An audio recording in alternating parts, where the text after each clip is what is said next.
उसके बाद आते हैं हम अभाज्य संख्या जिसे बोलते हैं प्राइम नंबर। देखो कोई भी एक ऐसा नंबर जिसके सिर्फ 2 फैक्टर है, okay, only 2 factors, only 2 factors, clear.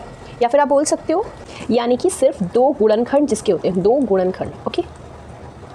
अब जैसे कि अगर हम बात करें एक संख्या की एग्जाम्पल के लिए 2, सो 2 के ना 2 गुणनखंड है। अब इन जो फैक्टर्स है ना उसमें भी एक फैक्टर्स आपका 1 होना चाहिए और एक वो खुद होना चाहिए। कौन कौन से 2 होने चाहिए? 1 और वो खुद, इटसेल्फ लिख देती हूँ मैं, 1 एंड इटसेल्फ। जैसे कि 2 है तो 2 के कौन से 2 गुणनखंड है? गुणनखंड क्या होते हैं? संख्या को विभाजित करने वाली 2 संख्याएं। तो कौन सी 2 संख्याएं ऐसी हैं जो 2 को विभाजित कर सकती हैं? एक है और वो एक खुद से है 2। तो 2 क्या हो जाएगी? वो हो जाएगी आपकी अभाज्य संख्या, प्राइम नंबर।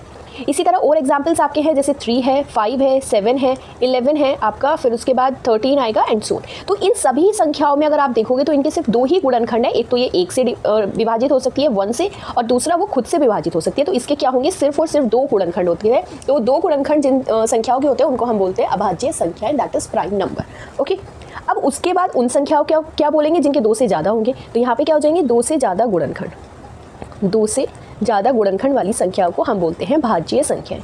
2 से ज़्यादा गुणनखंड, या फिर आप बोल सकते हो more than 2 factors, okay, more than 2 factors.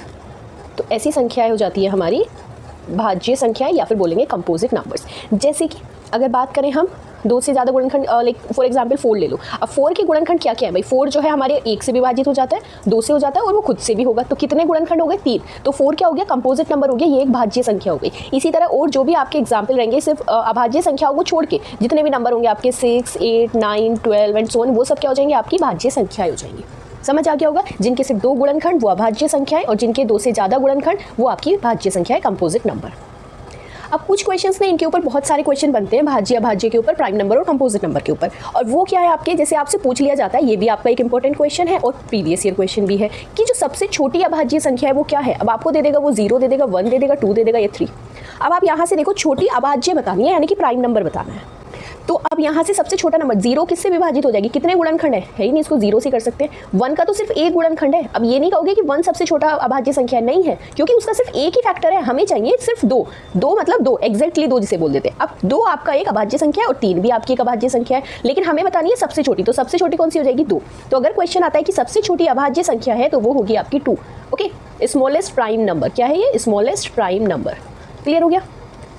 Prime number. उसके नीचे मैंने आपको एक नोट दे दिया है कि जो आपके 0 और 1 है वो अभाज्य संख्या नहीं है, यानी कि वो प्राइम नंबर नहीं है। कभी इस बात से आप कंफ्यूज हो जाओ कि अभाज्य है या नहीं है, ओके। अब देखो यहाँ से ना कुछ क्वेश्चंस और बन जाते हैं, जैसे कि अगर हम बात करें कि यहाँ पे अगर आप नोटिस करोगे अभाज्य संख्याओं के बारे में, तो यहाँ पे देखो सारी अभाज्य संख्या है। तो 2 है, फिर 3, 5, 7, 11, 13, सारी संख्या की ऐसी संख्या